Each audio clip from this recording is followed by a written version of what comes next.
जमलेल्या माझ्या तमाम हिंदू बांधवांनो, भगिनींनो आणि मातांनो,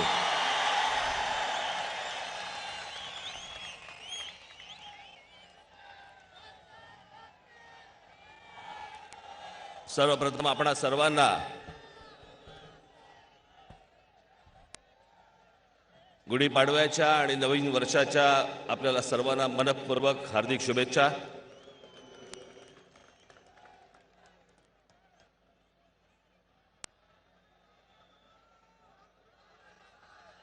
खरं तर 6:30 वाजल्यापासून मी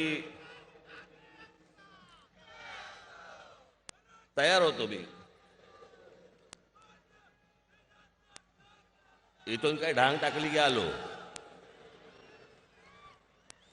पण मला सगळेजण फोन करून सांगत होते की नाही साहेब एवढ्यात निघू नका, एवढ्यात निघू नका, अजून खूप ट्रॅफिक जाम झालंय, लोक अजून खूप येत आहेत, बसेस अडकल्या आहेत, गाड्या अडकल्या आहेत आणि त्याच्यामुळे मला यायला जरा थोडासा उशीर झाला। महाराष्ट्राच्या कानाकोपऱ्यामधून आलेल्या माझ्या सर्व महाराष्ट्र सैनिकांचा आज मला दर्शन घेताना खूप अभिमान वाटतोय, आनंद होतोय।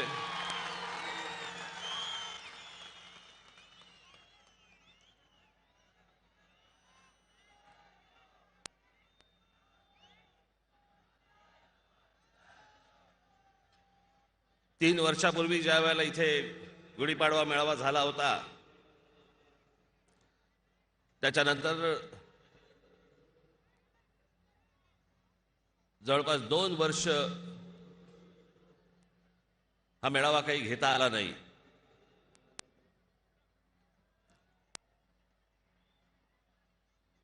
तो कोरोना, त्याच्यातनं आलेलं लॉकडाऊन,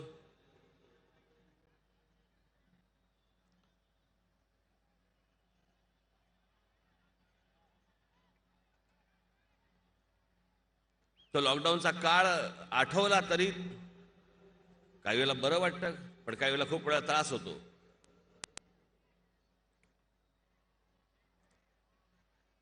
हे आज गजबजलेलं शिवाजी पार्क मैदान, हे शिवतीर्थ सामसूम होती।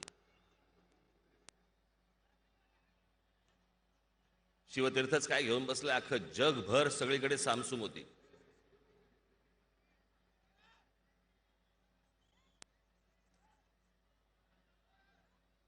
एक माणूसही फिरताना दिसायचा नाही।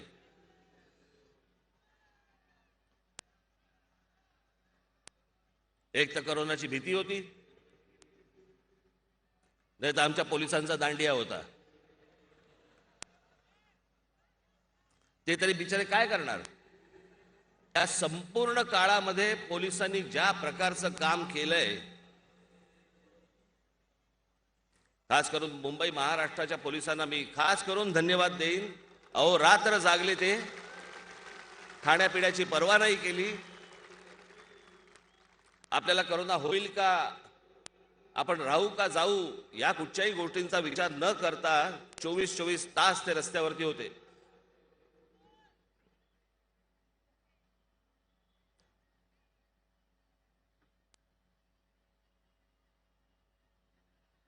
आज खरं तर 2 वर्षानंतर बोलत असताना भरपूर एवढं साचून ठेवली, मोरी इतकी तुंबली आहे, चला बोळा घालावा कुठून तेच कळत नाही।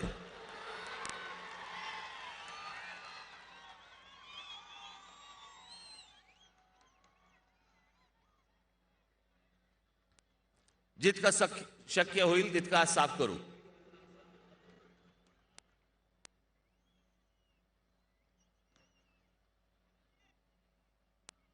हा संपूर्ण भीतीदायक एक कोरोनाचा काळ, लॉकडाऊनचा काळ सगळा गेला। संपूर्ण समाजामध्ये आलेलं एक नैराश्य झटकून पुन्हा सगळेजण परत कामाला लागले। तो लॉकडाऊन, ते संपूर्ण घरात बसणं, हे अनेकांच्या सगळ्यांच्याच विस्मरणात गेलं। ही अत्यंत चांगली गोष्ट झाली।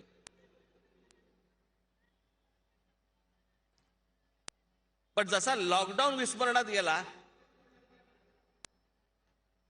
की बाबा आता ते नको, ते दिवस नको, ते ती शांतता, तशा अनेक गोष्टी देखील तुमच्या विस्मरणात गेल्या आणि मला असं वाटतं की आज जरा थोडंसं मी म्हटलं जरा थोडासा फ्लॅशबॅक देऊ. फ्लॅशबॅक चित्रपटात असतो ना,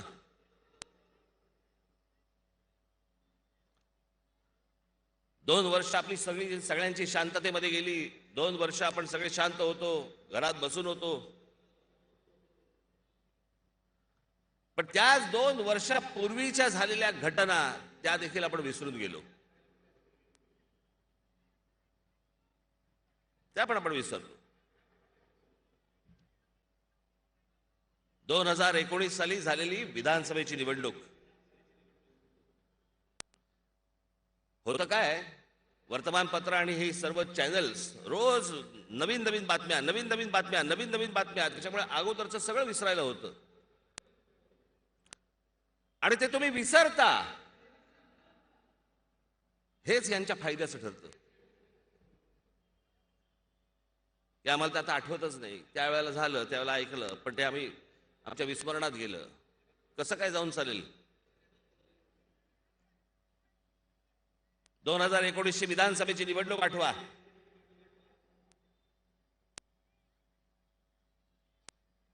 भारतीय जनता पक्ष आणि शिवसेना विरुद्ध कोण? राष्ट्रवादी काँग्रेस आणि काँग्रेस.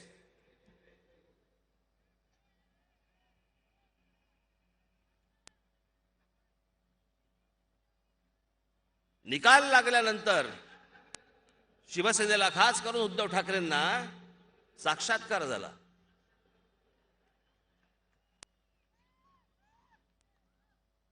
की अडीच वर्ष ठरली होती. आमच्याशी तर कधी बोलला नाहीत तुम्ही. ज्या सभा घेतल्या महाराष्ट्रभर, त्या महाराष्ट्रभरच्या सभांमध्ये कधी तुम्ही बोलला नाहीत. ज्यावेळेला पंतप्रधान नरेंद्र मोदी येऊन ज्यावेळेला इथे भाषण करत होते, त्यावेळेला व्यासपीठावरती तुम्ही बसला होतात. त्यावेळेला पंतप्रधान नरेंद्र मोदींनी सांगितलं होतं की जो मुख्यमंत्री बनेल तो भारतीय जनता पक्षाचा बनेल, देवेंद्र फडणवीस बनतील, असं त्यावेळेला ते भाषणामध्ये म्हणाले होते. तेव्हा तुम्ही व्यासपीठावरती होतात, काहीही बोलला नाहीत. अमित शहांचं ज्यावेळेला भाषण झाली त्यावेळेला अमित शहा देखील बोलले होते की मुख्यमंत्री भारतीय जनता पक्षाचा होईल, तेव्हाही तुम्ही काही बोलला नाहीत. आणि जसा निकाल लागला आणि लक्षात आलं की आपल्यामुळे सरकार अडतंय, त्यावेळेला टूम काढली. त्या 2.5 वर्षाचं काय झालं? कोणती 2.5 वर्ष? कुठची 2.5 वर्ष? कोणाशी बोलला होतात? अमित शहांशी मी एकांतात बोललो होतो म्हणे. एकांतात. बाहेर का नाही बोललात?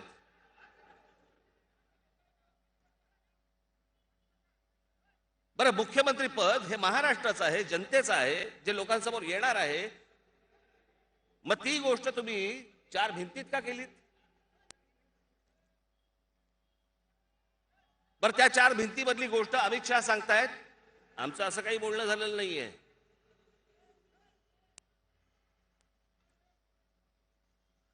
मग एके दिवशी आपण सकाळी उठलो काय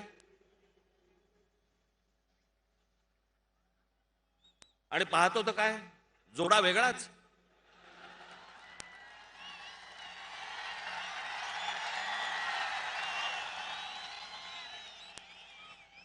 चला, पळून कोणाबरोबर गेले, लग्न कोणाबरोबर, काही कळेच ना आम्हाला.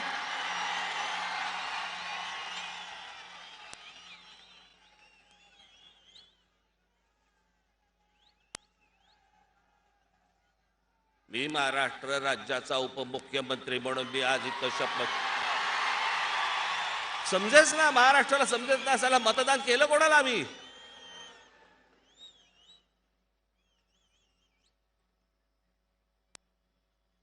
मग एक आवाज आला,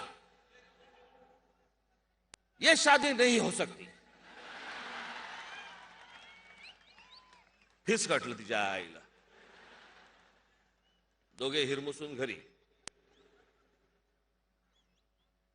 हे सगळं चालू असताना शेजारच्या गॅलरी बंद कोणतरी साला डोळा मारतोय. यांचं काहीतरी वेगळंच अजून सुरू. मला घ्या ना कडेवर. मला कळत नाही या महाराष्ट्रामधलं 3 नंबरचा, 1 नंबरचा पक्ष भारतीय जनता पक्ष, 2 नंबरचा पक्ष शिवसेना, 3 नंबरचा पक्ष राष्ट्रवादी काँग्रेस आणि 3 नंबरचा पक्ष 1 नंबरला आणि 2 नंबरला फिरवतोय. मी महाराष्ट्राच्या राजकारणामध्ये काही देशाच्या राजकारणात असा प्रकार बघितलेला नाही.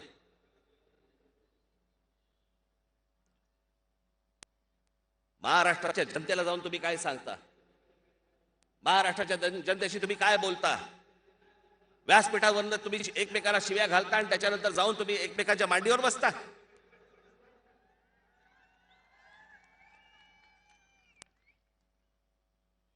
आणि कारण काय सांगतात, नाही 2.5 वर्ष बोलले होते. हे तुमचं आतलं झंगाड आहे, ह्याचा आमच्याशी काय संबंध. ज्या मतदाराने तुम्हाला मतदान केलं ते शिवसेना भारतीय जनता पक्ष युती म्हणून तुम्हाला केलं होतं. शरद पवार आणि काँग्रेस बरोबर जाण्यासाठी नव्हतं केलं.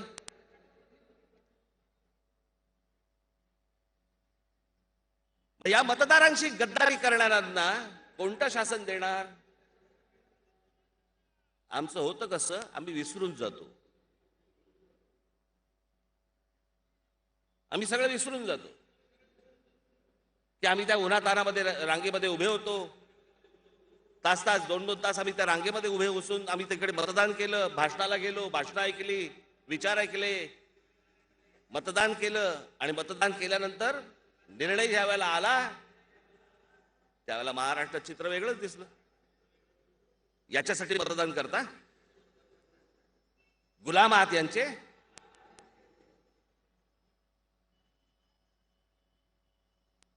कोणीही उद्या तुम्हाला कुठेही फरफटत न्यावं आणि तुम्ही फरफटत जावं,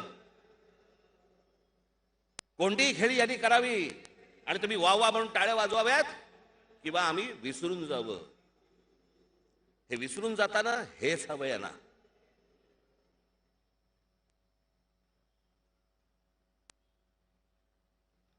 सगळ्या गोष्टी आम्ही विसरतो, कारण रोज धडाधड नवीन बातम्या पडतात आमच्यावरती, नवीन बातम्या. आणि मग काय, हे सगळे आले सकाळी कॅमेरेवाले की पक पक पक पक पक पक पक पक सुरू.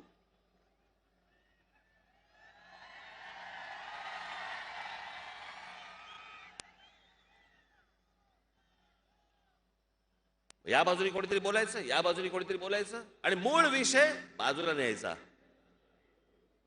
तुम्हाला आठवत असेल माझी पत्रकार परिषद झाली होती, त्या पत्रकार परिषदेमध्ये मी सांगितलं होतं, ज्यावेळेला मुकेश अंबानींच्या घराच्या खाली ज्यावेळेला बॉम्ब ठेवला गेला, कोणतरी वजे, जो वजे कुठे होता, शिवसेनेत. तो माणूस एका गाडीमध्ये जिलेटिन्स ठेवतो आणि या देशातल्या सगळ्यात मोठ्या उद्योगपतीच्या घराच्या बाहेर जाऊन गाडी ठेवतो. हिम्मत कशी होते. हे काही सहज झालं का हो, की एका पोलीस अधिकाऱ्याला वाटलं तरी एक गाडी घेतली, गाडीमध्ये जिलेटिन टाकले आणि एका उद्योगपतीच्या घराच्या बाहेर नेऊन ठेवलं. मी तेव्हा पण तुम्हाला सांगितलं होतं याचं उत्तर तुम्हाला सापडणार नाही, याचं उत्तर मिळणार नाही. हे सगळीकडे भरकटवत नेणार विषय.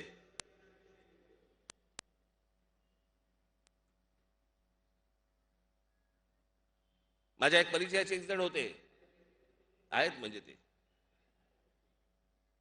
त्यांना गाणं गाण्याचा भयंकर शौक होता. एक 4-5 झाले की ते गाणं म्हणायचे, रमैया वस्तावया. आणि मग रमैया वस्तावया गाणं सुरू केलं की मग ते एक तान द्यायचे. ती तान साधारणपणे 1 मिनिटभर चालायची. त्यांना वाटायचं की ते फार सुरात गातात, पण ती तान भयंकर 1 मिनिटभर ती तान द्यायची, आ करायची.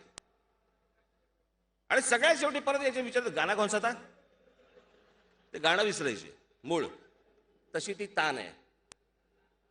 तुम्हाला भरकटवणं, तुम्हाला वेगवेगळ्या विषयांमध्ये नेणं. आज कोणीच त्या विषयामध्ये बोलत नाही. अहो, देशाच्या इतक्या मोठ्या उद्योगपतीच्या घराच्या बाहेर बॉम्बची गाडी सापडते आणि त्याचं उत्तर अजूनपर्यंत महाराष्ट्राला मिळत नाही, देशाला मिळत नाही. एक पोलीस अधिकारी जेलमध्ये जातो त्याच्यानंतर मुंबईच्या कमिशनरला काढून टाकलं जातं. मुंबईचा कमिशनर म्हणतो की गृहमंत्र्यांनी 100 कोटी मागितले, गृहमंत्री जेलमध्ये जातो.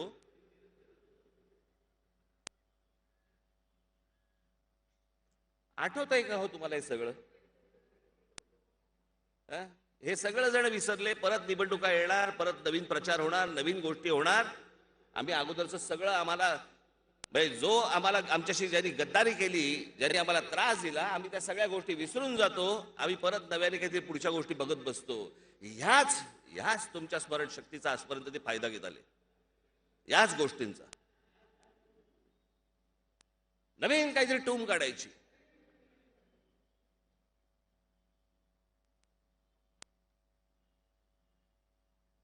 दाऊदशी संबंध असलेल्या त्या नवाब मलिकांचा ते पण आता आतमध्ये गेले. याच इथे शिवतीर्थावरती मुख्यमंत्र्यांचा शपथविधी झाला होता.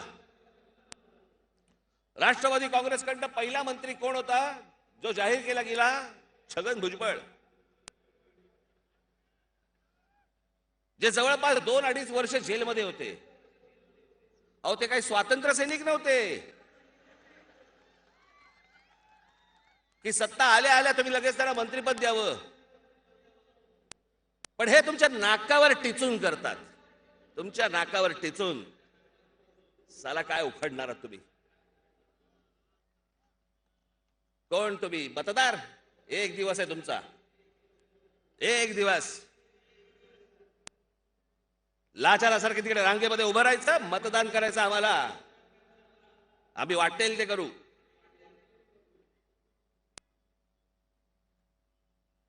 जो माणूस जेलमध्ये 2.5 वर्ष होता त्याला मी पहिला मंत्री करेन. माझा गृहमंत्री जेलमध्ये गेला, 100 कोटी रुपये मागितले म्हणून जेलमध्ये गेला, काही फरक पडत नाही. कोण काय करणार आहात तुम्ही? मुंबईमध्ये ज्यांनी बॉम्बस्फोट घडवले त्या दाऊद इब्राहिमच्या बरोबर संबंध असलेले नवाब मलिक, ते जेलमध्ये गेले. हिम्मत बघा यांची, हिम्मत. अरे तुमच्या नाकावर टिचून गाडीतनं जाताना तुम्हाला असं करतायत. यांच्या फुटेजमध्येच आहे. गाडीमधनं चालले नवाब मलिक आणि तुम्हाला अंगठा दाखवतायत.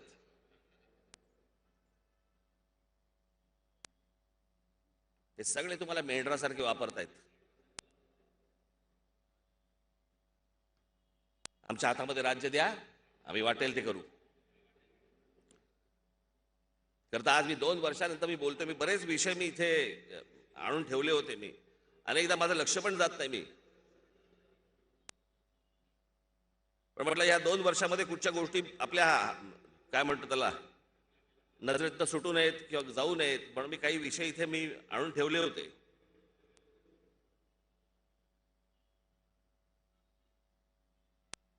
का आम्ही भाषण करतो मला कळत नाही. मला का आम्ही तुमच्या समोर येतो, तुम्ही एवढ्या संख्येने का येता, का ऐकता? आता टेलिव्हिजन चॅनलवरती देखील महाराष्ट्रभर सगळेजण ऐकत असतील, बघत असतील. हा राज ठाकरे काय बोललाय हे पुढे परत 1 तासाभराने परत विसरून जातील, उद्याच्या परत कामाला लागतील.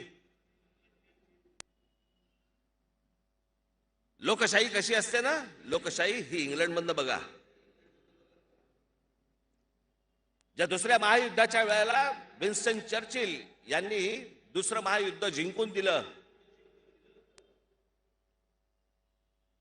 त्यांची एक फेमस पोज होती, वी फॉर विक्टरी,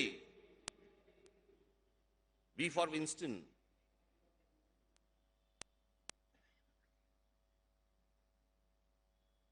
ज्या वेळेला युद्ध जिंकलं त्याच्यानंतर 8 महिन्यात निवडणुका झाल्या इंग्लंडमध्ये. 8 महिन्यात.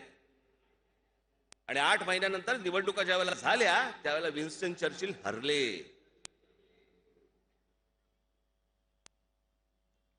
ब्रिटिश जनतेला विचारलं, पत्रकारांनी तिकडच्या विचारलं की अरे दुसऱ्या महायुद्ध ज्या माणसाने तुम्हाला जिंकून दिलं त्या माणसाला तुम्ही पाडलात, त्या माणसाला तुम्ही हरवलं.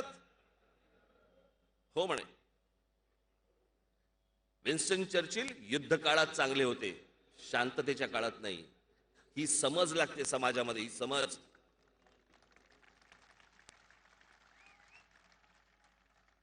ज्याला प्रगल्भ समाज ज्याला म्हणतो ना आपण, तो प्रगल्भ समाज असा घडतो, असा असतो. कितीही ढोंगणावरती लाथा मारल्या आमच्या, तरी आम्ही यांच्या मागे फरफटत जाणार आणि मतदान करणार असा समाज नसतो. म्हणून या महाराष्ट्राची ही हालत आहे, म्हणून या देशांची ही हालत आहे.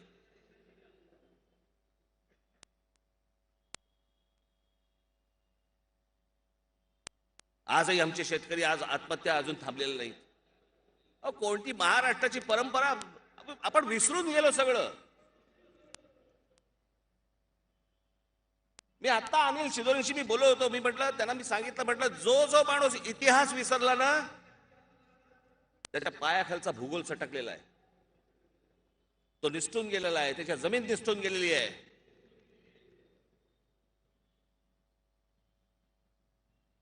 इतकी वैभवशाली परंपरा असलेला हा महाराष्ट्र आम्ही कुठे आणून ठेवला?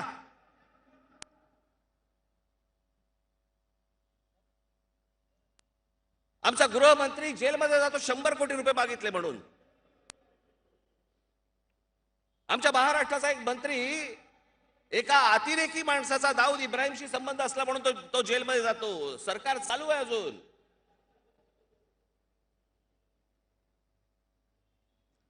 शेतकऱ्यांच्या आत्महत्या थांबलेल्या नाहीयेत. कुठच्या राज्यात चालू आहे? महाराष्ट्र राज्यात चालू आहे. मी नेहमी सांगत आलो ना, हे शिवछत्रपती, अहो हे काही डेकोरेशन नाहीये. यांचा विचार पुढे घेऊन जर जायचा असेल, ही असली माणसं नाही चालणार सत्तेत.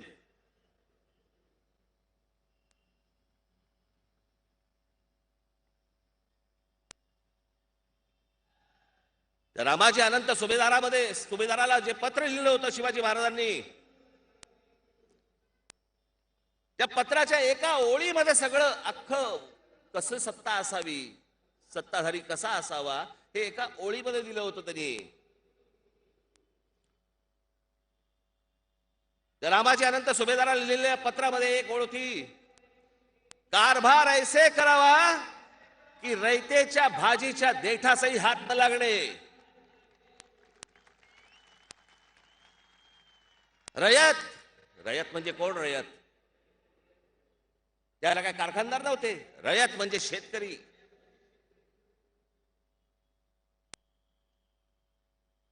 आजूबाजूचा समाज, इतर विविध कामं करणारा, त्याच्या भाजीच्या देठासही हात न लागणे.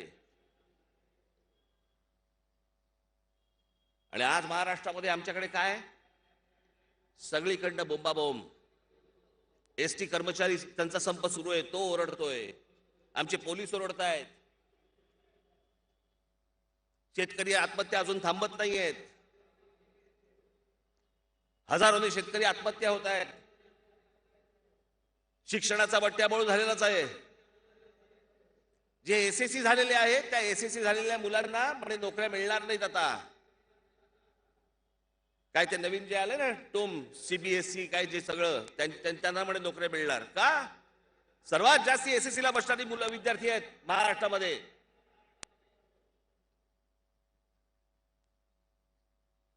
महाराष्ट्रामध्ये जर समजा नोकऱ्यांमध्ये पहिलं प्राधान्य जर मिळणार असेल,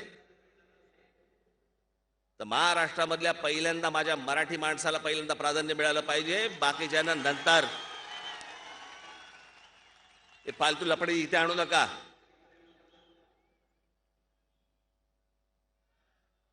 प्रत्येक राज्याने आपापली गोष्ट जपली पाहिजे. आज मला आनंद होतोय ज्यावेळेला उत्तर प्रदेशचा ज्यावेळेला निकाल लागला आणि त्या निकालामध्ये मला ज्यावेळेला कळलं की उत्तर प्रदेशमध्ये विकास होतोय. अरे हेच तर पाहिजे. तुम्हाला आठवत असेल तर 2014 साली मी सांगत होतो की नरेंद्र मोदी ज्यावेळेला जर सत्तेवरती येतील, सत्तेवरती आल्यानंतर त्यांनी पहिल्यांदा फक्त 3 राज्यांकडे लक्ष द्यावं, उत्तर प्रदेश, बिहार आणि झारखंड. बाकीच्या देशाकडे बघायची गरज नाहीये. या 3 राज्यांचा पहिला विकास करा. या 3 राज्यांमधनं माणसं बाहेर पडतायत. त्यांना त्यांच्या राज्यामध्ये रोजगार मिळू देत. त्यांना घर सोडायची वेळ येऊ देऊ नका. आज ज्या वेळेला माझ्या कानावरती बातम्या येत आहेत की तिकडे काही प्रकारचा चांगला विकास होतोय, आनंदाची गोष्ट आहे. प्रत्येक राज्यामध्ये ही गोष्ट झाली पाहिजे. सगळ्यांचं ओझं घ्यायला काही महाराष्ट्र इथे बसलेलं नाहीये.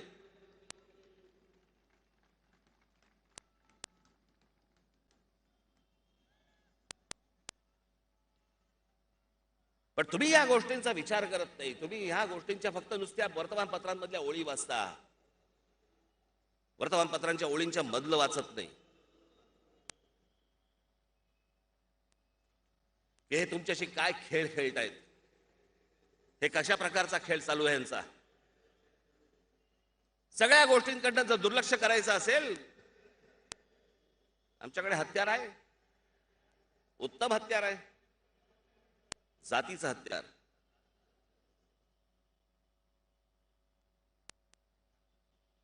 मी आज भाषण करताना मला अनेक लोकांनी विचारलं की काय बोलणार राज ठाकरे, काय बोलणार, हिंदुत्वावरती काय बोलणार. बोलणार आहे. माझ्या दृष्टिकोनात हिंदुत्व काय आहे ते मी मांडणार आहे.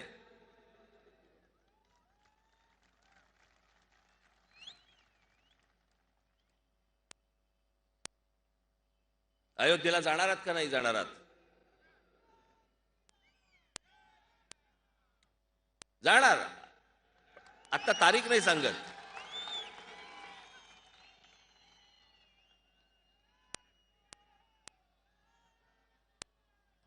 पण हे मगाशी मी तुम्हाला जे सांगत होतो ना, हे जातीपातीमध्ये, जर जातीपातीमध्ये जर गुंतून पडणार असू, कुठलं हिंदू आणि कुठलं हिंदुत्व घेऊन बसलोय आपण. एक पहिली गोष्ट तुम्हाला सांगतो, हिंदू हा हिंदू मुसलमान दंगलीमध्ये फक्त हिंदू असतो.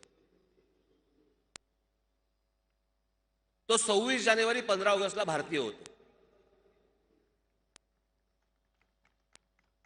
चीनने आक्रमण केलं की त्याला कळतच नाही आपण कोण आहोत.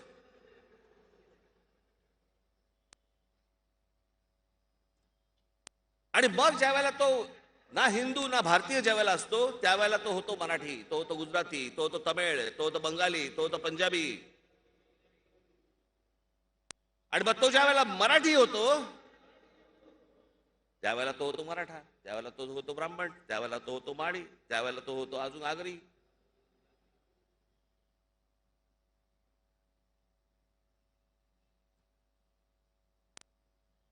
आणि काही लोकांना ही गोष्ट हवी आहे. काही लोक कशाला, राष्ट्रवादी काँग्रेसला ही गोष्ट हवी आहे, शरद पवारांना ही गोष्ट हवी आहे. 1999 साली ज्यावेळेला राष्ट्रवादी काँग्रेसचा ज्यावेळेला जन्म झाला, त्या जन्म झाल्यानंतर या महाराष्ट्रामध्ये जातीपातीचं राजकारण मोठ्या प्रमाणावरती सुरू झालं. याच्या आधी जात नव्हती का? होती. पण त्याच्या अगोदर जात ही जातीचा अभिमान होता. पण 1999 साली ज्यावेळेला राष्ट्रवादी काँग्रेसचा जन्म झाला, त्याच्यानंतर दुसऱ्या जातीबद्दल द्वेष निर्माण करायला लावला आहे की तो त्या जातीचा, हा या जातीचा, आणि ती फूट पाडत पाडत पाडत पाडत मग कधी मराठा आरक्षणाचा आमिष दाखवायचं, मग अजून काहीतरी कोणतरी. इथे बाबासाहेब पुरंदरे त्यांचा फोटो आहे, सॉफ्ट टार्गेट. वाचायचं नाही, इतिहास नाही वाचायचा आहे आम्हाला. लिहिलाय कोणी? पुरंदरे ब्राह्मण. अच्छा अच्छा अच्छा अच्छा, म्हणजे यांनी चुकीचं लिहिलेलं असणार. आम्ही इतिहास वाचतच नाही आहोत. ज्या छत्रपती शिवरायांनी आम्हाला सांगितलं की जातपात गाडून सगळ्यांनी स्वराज्यासाठी एक व्हा, त्या महाराष्ट्रामध्ये जातीपातीवरनं भांडणं सुरू आहेत, वाद सुरू आहेत. त्याच्यावरनं आमच्याकडे अजून राजकारण सुरू आहे. अरे जातीतनं आम्ही बाहेर नाही पडणार, आम्ही हिंदू कधी होणार?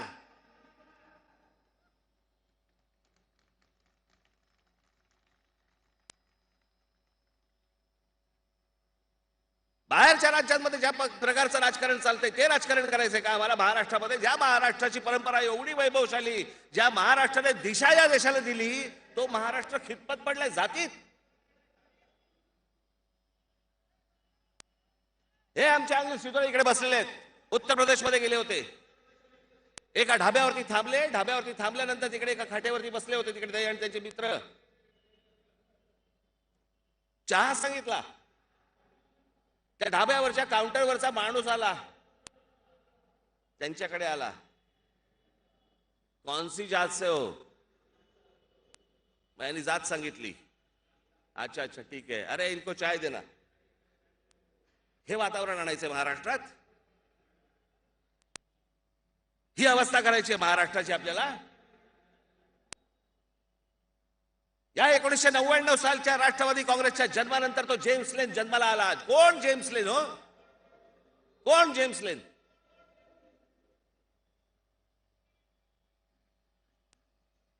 त्याच्या आधी कधी माहिती नव्हता, त्याच्यानंतर कधी आम्हाला माहिती नाही. तो आता सध्या काय करतो?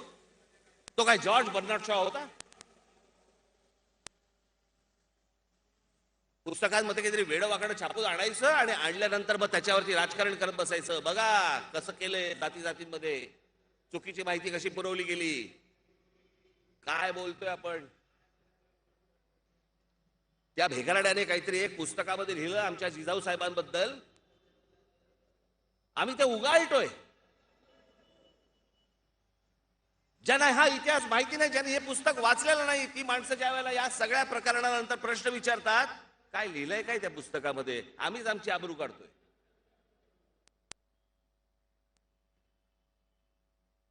ज्याचा या देशाशी काही संबंध नाही, कशाशीही संबंध नसलेली माणसं ही इथे येतात, काहीतरी पुस्तक लिहितात, त्याच्यामध्ये वेडवाकडं आमच्या जिजाऊ साहेबांबद्दल लिहितात, शिवरायांबद्दल लिहितात. त्याच्यावरनं इथे राजकारण तापवलं जातं, जाणून बुजून तापवलं जातं आणि त्याच्यानंतर आम्ही त्याच्यावरती चर्चा करत बसतो.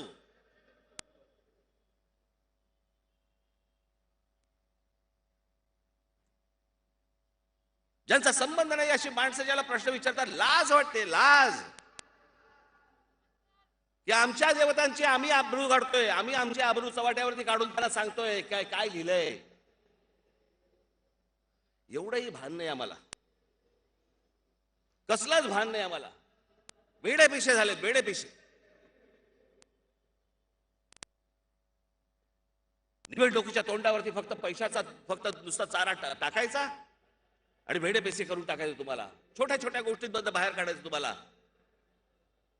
मागचा पुढचा विचार न करता आम्ही फक्त एकमेकाची डोके आपटायला तयार आहोत, डोकी फोडायला तयार आहोत.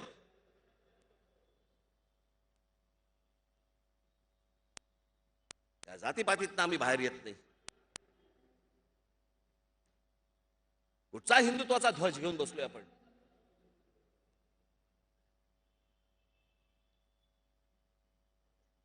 हिंदू म्हणून आपण कधी एक होणार आहोत? खरं तर मला तुम्हाला सांगायचं आहे की ही संपूर्ण ही जी विविधता जी म्हणतो ना आपण, भाषेची, संस्कृतीची, महाराष्ट्राची एक संस्कृती, गुजरातची एक संस्कृती, बंगालची एक संस्कृती, तामिळनाडूची एक संस्कृती, वेगवेगळ्या राज्यांच्या वेगवेगळ्या संस्कृत्या. कारण हा देश मुळात झालाच 1947 साली. त्याच्या अगोदर ही एक भूमी होती. ज्याला काही जण भारत म्हणत होते, ज्याला काही जण इंडिया म्हणत होते, ज्याला काही जण हिंदुस्थान म्हणत होते, पण त्याला आकार उकार नव्हता. कोणी यायचं, कोणी राज्य करायचं, काही करायचं.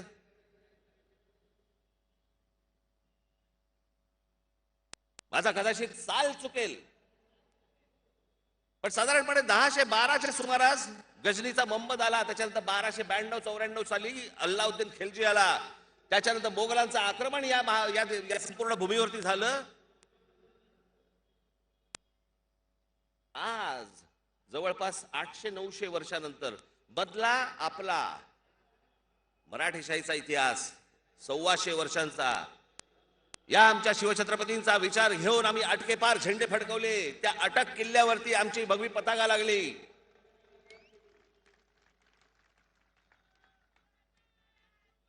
हा बदला 125 वर्षाचा काळ हा सोडला तर जवळपास 800-900 वर्ष हा देश पारतंत्र्यामध्ये होता. विसरलो का आपली संस्कृती? मोगल आले, ब्रिटिश आले, पोर्तुगीज आले, सगळे आले, काही विसरलो आपण? आजही त्याच अभिमानाने आपण आपल्या घराच्या बाहेर गुढी उभारतोय. आजही आपण तेच सण साजरे करतोय. आपले पोशाख, आपलं अन्न, आपले संस्कार, आपली भाषा हे काही छीनू शकले नाहीत मोगल. याचं कारण ही एक संस्कृती आहे.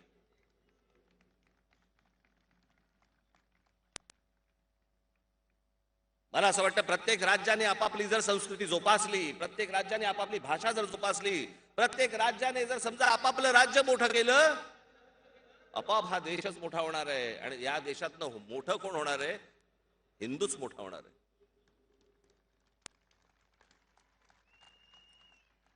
पण झाले कसं? एका राज्याला दुसरं राज्य ओरबाडायचंय, दुसऱ्या राज्याला तिसरं राज्य ओरबाडायचंय, तिसऱ्या राज्याला चौथं राज्य ओरबाडायचंय. आम्ही आमच्यातच ओरबाडणं सुरू ठेवलेलं आहे. बाकीच्यांचं बाहेरच्यांचं काय घेऊन बसलात? आमच्याच लोकांकडे आमचं लक्ष नाहीये. आज काय शेतकरी आत्महत्या करतोय, त्याच्या मागे काय परकीय हात आहे का? आमच्याच लोकांचा हात आहे ना.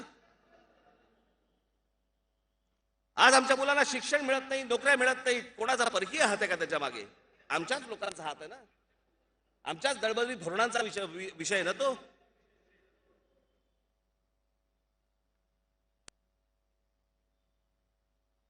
पण मला तुमचं सर्वांचं कौतुक वाटतं की या सगळ्यांमध्ये मतदारांचं मला कौतुक वाटतं की चला ज्यांनी काम केलं त्याला बाजूला सारलं आणि ज्यांनी काम नाही केलं त्याला सत्तेवर बसवलं.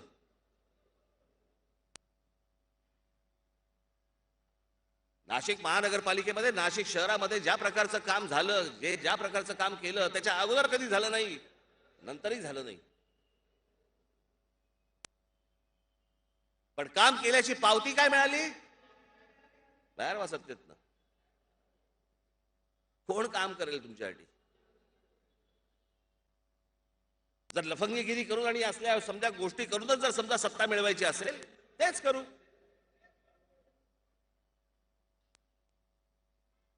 मग चांगुलपणाची अपेक्षा बाळगू नका कोणी.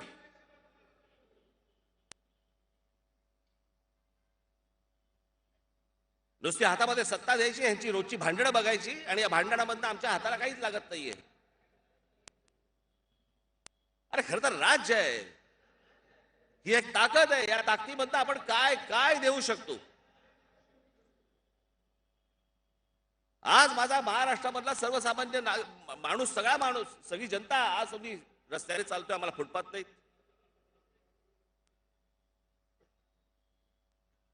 गाड्या चालवायच्या, ट्रॅफिक जाम झालेले आहेत, मेट्रो आणली, आम्ही फुगड्या काढतो मेट्रोमध्ये, झोपडपट्ट्या वाढतायत. 95 साली ज्या झोपडपट्ट्या होत्या आणि आजच्या झोपडपट्ट्या, फरक बघा.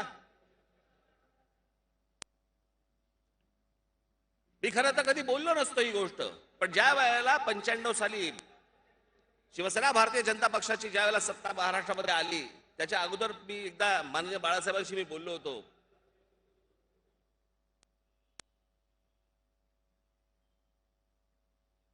मी म्हटलं काका, म्हटलं ही झोपडपट्टीवासियांना फुकट घरं, मी म्हटलं ही फुकट ही गोष्ट चांगली नाही.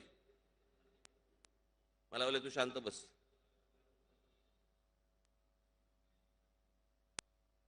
आज मुंबई आणि या सगळ्या भागामध्ये ज्या झोपडपट्ट्या आहेत त्याच्यामध्ये त्यांना चांगली घरं मिळतील. उद्देश चांगला होता, हेतू चांगला होता, म्हणजे बाळासाहेबांचा उद्देश खरंच चांगला होता. ज्या मुंबईमध्ये मोजक्या झोपडपट्ट्या होत्या त्यावेळेला, पण मुंबईमध्ये फुकट घर मिळतंय म्हटल्यानंतर 95 सालानंतर जे लोंढेच्या लोंढे मुंबईमध्ये आले,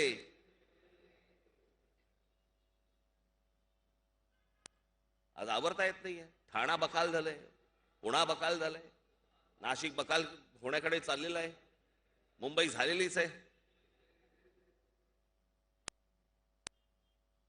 आणि यातल्या बऱ्याचशा झोपडपट्ट्यांमध्ये काय नेमकं चाललेलं आहे? आज अनेक प्रामाणिकपणे अनेक गरीब लोक झोपडपट्ट्यांमध्ये राहत आहेत, त्यांना खरं तर घर मिळाली पाहिजेत. नको ती माणसं घरं घेऊन जात आहेत. जे पूर्वापार मुंबईमध्ये इथे अनेक वर्षाचे झोपडपट्ट्यांमध्ये राहत आहेत, चाळींमध्ये राहत आहेत, त्यांना घर मिळाली पाहिजे. आमच्या पोलिसांना घर मिळाली पाहिजेत.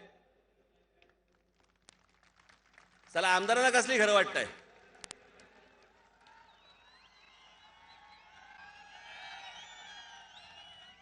आमच्या राजू पाटील याने पहिला विरोध केला की आमदारांना घर देऊ नका म्हणून.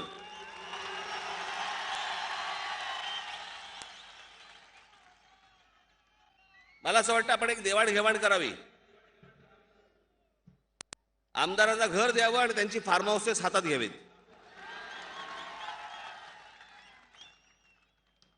मग आपलं काही म्हणणं नाहीये, घर देण्याबद्दल आपलं काहीच म्हणणं नाहीये. घे बाबा घर, घे, तुझं फार्म हाऊस आमच्या नावावर कर. त्या आमदारांना पेन्शन दिले जातात, खासदारांना पेन्शन पै बंद केली पाहिजे ती. का उपकार करता काय चाललं.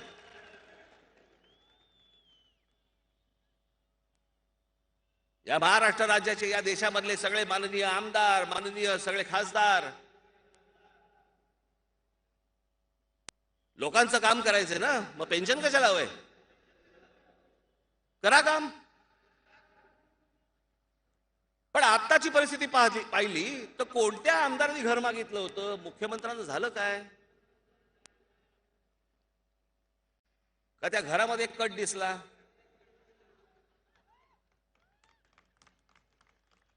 कारण हल्ली हे सगळे कटवरतीच चालतात. टेंडरमध्ये कट, ह्याच्यामध्ये कट, त्याच्यामध्ये कट. मग ईडीने पण एक कट केला. मग मुख्यमंत्री संतापले.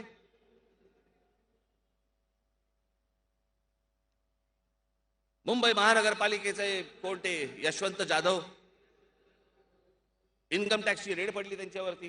किती तास चालू होती. 2 दिवस. साला मोजत काय होते.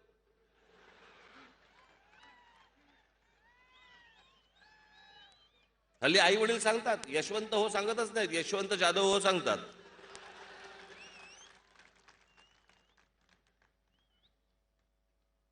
गेली अनेक वर्ष या मुंबई महानगरपालिकेमध्ये खाल्ले पैसे. कुठे आहे ती मुंबई. आजही ज्यावेळेला तुमच्या व्हॉट्सअप आणि इतर गोष्टींवरती ज्यावेळेला मुंबईचे, ज्यावेळेला भूतकाळातले काही इतर फोटो ज्यावेळेला येतात, किती सुंदर वाटते मुंबई. किती छान वाटते मुंबई. मुंबई मधली बीएसटी, त्याचा रंग बदललाय. मला कळतच नाही कधी कधी की लोक कसे चढतात बसमध्ये. कारण बाहेरच्या राज्यांमध्ये जाणाऱ्या पण लक्झरी तशाच दिसतात. मी चला घाटकोपरला चाललोय का अहमदाबादला चाललोय ते लक्षातच नाही यायचं त्याचा तिकीट कापेपर्यंत. याचं कारण तुम्ही बकालपणा आणतायत शहरामध्ये. आणू देत. आमची मूळ बीएसटीचा त्याचा रंग गेला, जाऊ देत. रस्त्यावर आम्हाला चालता येत नाही, ठीक आहे, आम्ही खड्ड्यामधनं रस्त्यांमधनं चालू. आम्ही गाडी चालवता येत नाही चालवता येत आम्हाला, चालवू देत. ही जी तुमची कमजोरी आहे ना, ही ह्यांना सत्तेत आणते. आज ज्या प्रकारचा बकालपणा या महाराष्ट्रामध्ये आणि मुंबईमध्ये, खास करून मुंबईमध्ये आणलेला आहे. या मुंबईमध्ये मी तुम्हाला सांगतो, मी ज्यावेळेला कॉलेजला जात होतो त्यावेळेला या इथून बांद्र्यावरनं हार्बरने जात असे.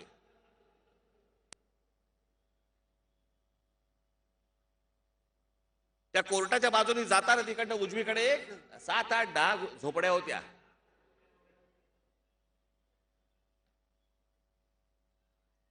त्याला बेहरामपाडा म्हणायचे. आज जाऊन बघा तो बेहरामपाडा. 4-4 मजल्याचा बेहरामपाडा झालाय. कुठे आहे तो बेहरामपाडा. मातोश्रीमधनं बाहेर पडल्यावरती रस्ता क्रॉस करायचा बेहरामपाडा. ज्यांच्या हातामध्ये इतकी वर्ष मुंबई महानगरपालिका आहे, काहीही घडलं नाही, काहीही झालं नाही. बेहरामपाडे वाढतायत.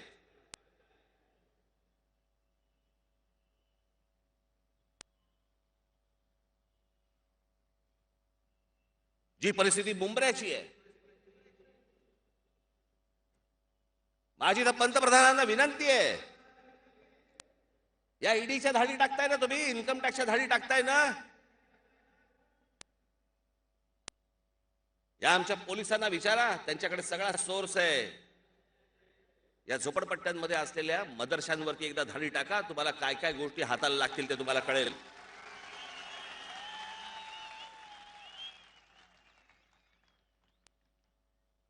गरजच नाही आपल्याला पाकिस्तानची.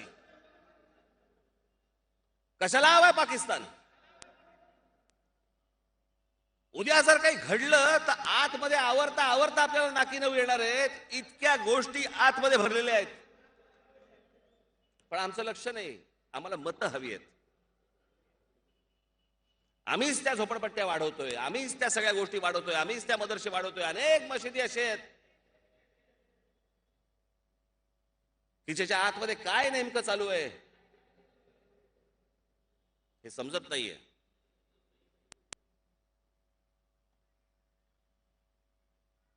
हे सगळे पाकिस्तानच्या प्रोत्साहनामुळे आलेली लोक आहेत ही, आणि आपल्या लोकांनी स्वीकारलेली लोक आहेत. आमच्या नगरसेवकांना ह्यातलं काही देणं घेणं नाही, आमच्या आमदारांना ह्याच्याशी काही देणं घेणं नाही, आमच्या खासदारांना ह्याच्याशी देणं घेणं नाही. आमच्या खासदार, आमदार, नगरसेवक कशात लागले आहेत?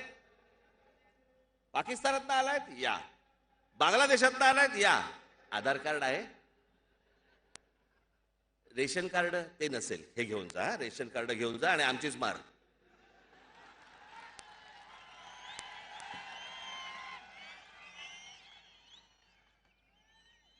यांना या सगळ्या गोष्टी पुरवणारे आमचेच. एक दिवस येईल ज्या वेळेला सगळ्यांचे डोळे उघडतील की हे आपण काय करून ठेवलो, कोणत्या गोष्टी करून ठेवल्यात. एकदा कधीतरी पोलिसांशी एकांतात बोला, कानोसा घ्या एकदा. काय काय गोष्टी आपल्याकडे येऊन ठेवलेल्या आहेत, तुम्हाला धडकी भरेल, धडकी. पण आमचं कोणाचं लक्ष नाहीये. मागे मी त्यावेळेला घोषणा केली होती, या मशिदींवरती लागणारे भोंगे, प्रार्थनेला माझा विरोध नाही,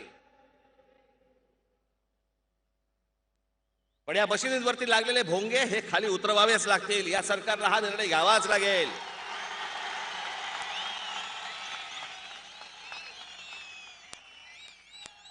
नाही तर आजच सांगतोय, आत्ता सांगतोय,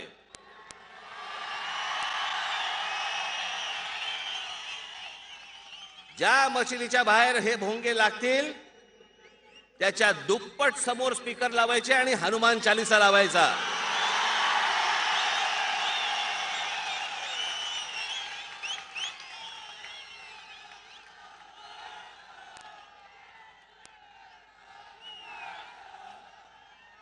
मी धर्मांध नाहीये, मी धर्माभिमानी आहे. माझा कोणाच्या प्रार्थनेला विरोध नाहीये, पण तुम्ही आम्हाला त्रास देऊ नका. ज्या प्रकारे या लाऊडस्पीकरचा सकाळी 5 वाजल्यापासून जो त्रास होतो, कोणत्या धर्म, कुठच्या धर्मामध्ये लिहिलेलं लाऊडस्पीकर? जेव्हा धर्म बनला तेव्हा लाऊडस्पीकर होता काय? बाहेरच्या देशांमध्ये बघा, बाहेरच्या देशांमध्ये कुठेही लाऊडस्पीकर तुम्हाला दिसणार नाहीत. जा युरोपमध्ये, तुम्हाला कुठे तिथे बांग दिसते का? बघा, लाऊडस्पीकर वरनं दिसणार नाही. तुमच्या परमेश्वराची प्रार्थना करायची असेल तर करा घरात. प्रत्येकाने आपापला धर्म हा घरामध्ये ठेवला पाहिजे.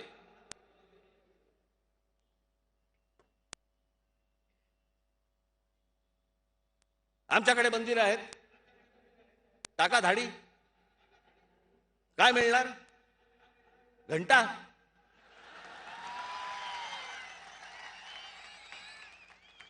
आमच्याकडे काहीच नाही.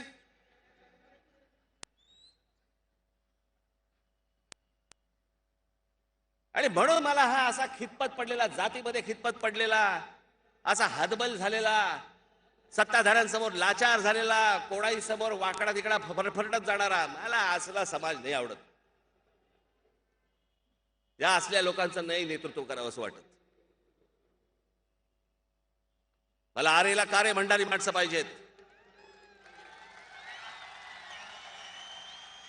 कोणत्याही सत्ताधाऱ्याची हिंमत नाही होता कामा तुमच्याशी गद्दारी करायची. त्या दिवशी मुख्यमंत्री ठणकावून सांगत होते विधानसभेमध्ये, जर तुम्ही माझ्या कुटुंबाला हात घालणार असाल तर पहिल्यांदा मला अटक करा, पहिल्यांदा कुटुंबाला सांग, मुंबई महानगरपालिकेत जाऊ नको म्हणून.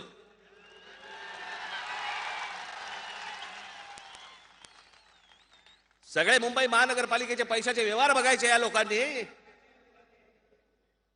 ईडीची नोटीस तर मला पण आली, गेलो ना. याला 4 महिन्यापूर्वी आली आहे, गेले नाहीत. आता ज्या वेळेला ह्यांची संपत्ती अटॅच करायला सुरुवात केली त्यावेळेला मुख्यमंत्र्यांना राग आला. तेव्हा हे सांगतायत की जर कुटुंबावरती माझ्या येणार असेल तर त्यापेक्षा मला अटक करा. हे सगळं जे आहे ना, हे 2019 आहे. 2.5 वर्षाचं मुख्यमंत्रीपद पाहिजे होतं ना, भोगा.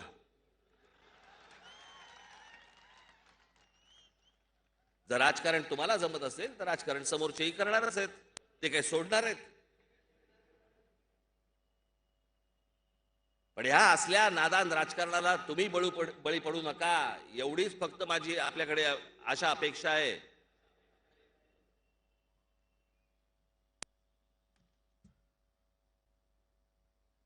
हे सगळं जण काय वाटेल ते माननीय बाळासाहेबांच्या नावाखाली काही वाटेल ते मागून घ्यायचं, निवडणुकीच्या तोंडावरती माननीय बाळासाहेबांचा फोटो दाखवायचा आणि ह्यांचे कारभार काय, हजारो कोटी रुपये लुटतायत तुमचे. हा इथे महापौर बंगला आहे. मी त्या बंगल्याला विरोध केला होता, माझे काका असून देखील.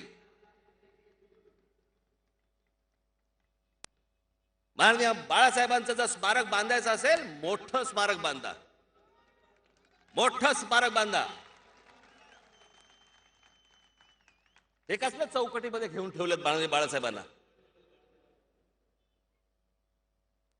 जर बाळासाहेबांचं स्मारक बांधायचं असेल तर मोठं बांधा. तुम्हाला बंगला आवडला म्हणून बाळासाहेबांच्या नावावरती घेऊ नका. यांचं सगळ्यांचं वास्तव्य आजही हे सगळे तिकडेच असतात. संध्याकाळी कोणाच्या गाड्या लागलेल्या असतात एकदा बघा, सगळ्या परदेशी गाड्या लागलेल्या असतात. सगळे व्यवहार तिकडे, नाव बाळासाहेबांचं. मुंबई बिल्डरांच्या घशात घालताना, बीएसटीचे प्लॉट ज्या वेळेला बिल्डरांच्या घशात घालताना मुंबईमध्ये प्लॉट नाही सापडला बाळासाहेबांचं स्मारक करायला.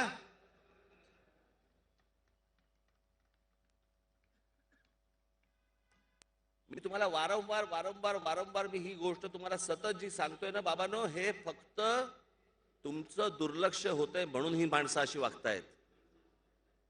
तुम्ही ह्यांना कोणत्याही प्रकारचं शासन करत नाही, तुम्ही कुठच्याही प्रकारे यांना घरी बसवत नाही. एकदा ठाम निर्धार करा या गोष्टींचा, की ज्या लोकांनी आता आमच्याशी गद्दारी केलेली आहे त्यांच्याशी आम्ही त्यांच्याकडे कधी मतदान म्हणून करणार नाही. हे एकदा वचन घ्या. कसे सुतासारखे सरळ येतात एकदा बघा. आणि हे कोणाच्याही बाबतीत, उद्या माझ्या बाबतीत जरी समजा असेल, बेफिकिरीने जर समजा वागलो, आमचे पक्षातले लोक वागले, बसवा खाली. वचक हा तुमचाच असला पाहिजे. एक दिवसासाठी घराबाहेर पडून मतदान करणाऱ्यांचा असा याला समाज नाही म्हणत. आणि एरवी विसरणारा शिवरायांचे भक्त म्हणून आपण ज्या वेळेला सांगतो, शिवरायांचे अनुयायी म्हणून आपण ज्या वेळेला सांगतो, त्यावेळेला हा शिवरायांचा महाराष्ट्र हा कसा घडला पाहिजे, कसा दिसला पाहिजे. अहो, ज्या महाराष्ट्राने या देशाला संत परंपरा दिली, या देशाला विचार दिला, हिंदुत्वाचा विचार या महाराष्ट्रामध्ये गेला, कम्युनिझमचा विचार या महाराष्ट्रामध्ये गेला, समाजवादाचा विचार या महाराष्ट्रामध्ये गेला, आंबेडकर चळवळीचा विचार या महाराष्ट्रामध्ये देशभर गेलेला आहे. या महाराष्ट्राची ही अवस्था हतबलतेने बघतोय. आज गुढीपाडव्याच्या दिवशी मी आपल्याला सांगतोय, तुम्ही कोण आहात एकदा आतून बघा. तुमचा स्वाभिमान गहाण टाकू नका. आमच्या बाबासाहेब पुरंदरेंच्या एका पुस्तकामधलं फार छान वाक्य आहे, ज्या समाजाचा स्वाभिमान गहाण पडतो ना, तेव्हा उरतात फक्त जिवंत प्रेत. मला तुम्ही जिवंत प्रेत नको आहेत. या महाराष्ट्राचा तेजस्वी इतिहास सांगणारे, तळपता इतिहास सांगणारे, माझ्या महाराष्ट्रामध्ये माझे महाराष्ट्र सैनिक, हा माझा मराठी माणूस, हा माझा हिंदू माणूस जागा असला पाहिजे, तळपता असला पाहिजे. या कोणाही नादान लोकांना वटणीवरती आणणारा असला पाहिजे. ही आज शपथ घेऊन आज गुढीपाडव्याच्या दिवशी आपण निघायचं इकडनं. आता आपण मध्यंतरी जशी शिवजयंती जशी आपण मोठ्या प्रमाणावरती साजरी केली, माझी आपणा सर्वांना विनंती आहे, 14 एप्रिलला परमपूज्य डॉक्टर बाबासाहेब आंबेडकर यांची देखील जयंती आहे. ती देखील तितक्याच मोठ्या उत्साहामध्ये आपल्या सर्वांकडनं साजरी झाली पाहिजे. ही जी मंडळी आपल्या महाराष्ट्रामध्ये महाराष्ट्राला दिशा देण्याचं काम ज्यांनी केलंय, त्या सर्वांच्या जयंत्या या मोठ्या प्रमाणावरती आपल्याकडनं साजऱ्या झाल्या पाहिजेत. हा महाराष्ट्र जिवंत आहे. हे देशाला तुमच्याकडनं कळलं पाहिजे, हीच एक अपेक्षा आपल्या सर्वांकडनं ठेवतो आणि आपल्या सर्वांची मी रजा घेतो. धन्यवाद. जय हिंद, जय महाराष्ट्र. धन्यवाद राजसाहेब. या महामेळाव्याची सांगता राष्ट्रगीताने होईल.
वंदे मराठी हृदय सम्राट राजसाहेब ठाकरे यांचा. इथे आलेले